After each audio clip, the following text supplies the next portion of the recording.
Hey guys, welcome back to RC. So this video is requested by one of our viewers asking us how he can reduce the steering angle of his WPL. Before we start, please smash the like and subscribe button. So in the RC world, we want as much steering angle as we have to navigate out of the obstacle. But in this case, it seems like there's too much of steering angle and hitting the chassis linkages here. I have been playing my WPL with such steering angle and I didn't notice any issue. In fact, I really like massive steering angle that I can just steer out of the obstacle any way I want. After he mentioned about steering hitting the chassis linkages, then on the flat ground I realized yes, indeed it causes some clogging when the car is attempting to move from a standstill. The simple respiratory remote, there is no steering endpoint trim, so we'll have to do it mechanically by just changing the position where we mount the steering linkage to the servo horn. But we still have to praise WPL offer us such a huge steering angle. It's better to have more so you can adjust it down. As you can see here, we are using the maximum throw of the servo horn by mounting this rod end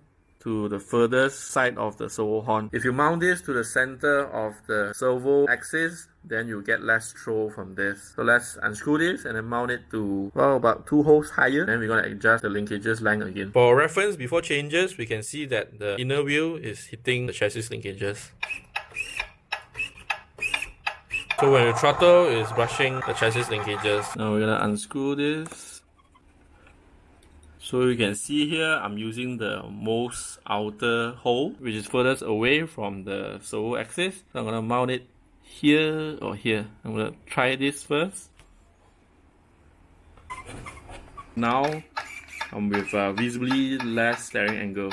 There's much less steering angle. So the inner side of the tires no longer brush on the chassis linkages. I'm going to try on the second hole instead of the third hole so that I can have more steering angle, but not too much until it's brushing on the chassis linkages again. It's better to have your WPL turned off while doing this. You don't want to put too much pressure on the servo. It tries to counter the force that you apply. Now I have more angle. The right side one is barely touching chassis linkages and the left side is more clearance. So I think this should be the right way of setting up the steering angle. So as you can see, I'm not brushing on the chassis linkages.